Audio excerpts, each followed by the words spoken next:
প্ৰিয় শিল্পীক গীতেৰে সোঁৱৰণ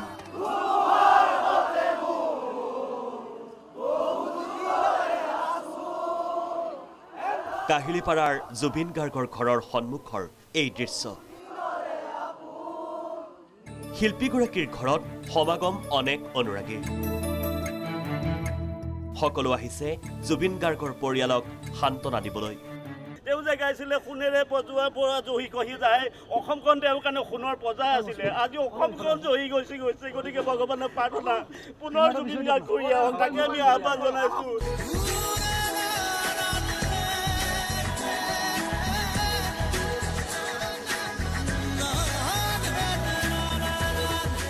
জুবিন এক আবেগ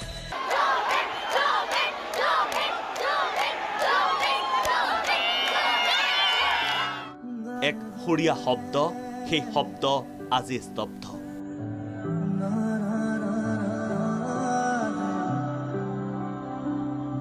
চকুলোৰে বাট নেদেখা অনুৰাগীৰ মুখত অনেক প্ৰশ্ন অনেক বিশ্লেষণ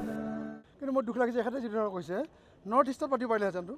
ইণ্ডিয়াত পাতিব নোৱাৰিলেহেঁতেন আৰু সাগৰৰ পানীৰ লগত খেলাটো সহজ কথা নহয় সাগৰৰ পানী লুণীয়া পানী আমাৰ পানী বেলেগ আৰু সৰুৰ পৰা জুবিনে সাগৰৰ পানীৰ লগত স্পৰ্শ কৰা নাছিলে গতিকে সেই পানী কেনেকুৱা গভীৰতা আছে কিমান সি তাৰ ধাৰণা নাছিলে মৰমৰ শিল্পীগৰাকীৰ মৃত্যুত হাহাকাৰ অনুৰাগীৰ ধুবুৰীৰ পৰা শদিয়ালৈ একেই পৰিৱেশ অশ্ৰুসিক্ত নয়নেৰে শিল্পীগৰাকীলৈ যাচিছে শ্ৰদ্ধাঞ্জলি প্ৰিয় শিল্পীগৰাকীক বিচাৰি হাহাকাৰ কৰিছে অনেকজনে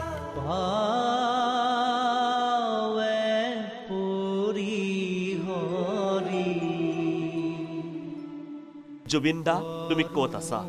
আকৌ আহা আজি সকলো মুক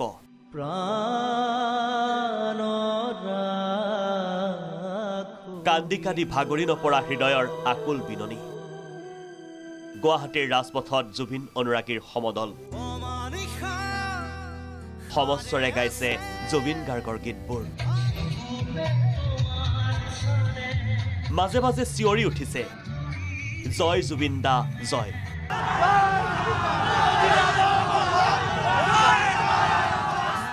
আজি স্তব্ধ সময় স্তব্ধ বতাহ সাগৰৰ তলিত শুই পৰা আমাৰ মানিক আকৌ উভতি নাহে গীতৰ সভাত গীত গাবলৈ সেয়াই সত্য গীতৰ কথাৰ দৰেই কায়িকভাৱে প্ৰিয় শিল্পীৰ জুবিন গাৰ্গ হেৰাই গলেও জুবিন গাৰ্গ কেতিয়াও নমৰে সদায় জীয়াই থাকিব প্ৰতিগৰাকী অসমীয়াৰ হৃদয়ে হৃদয়ে ব্যুৰ' ৰিপৰ্ট প্ৰাগ নিউজ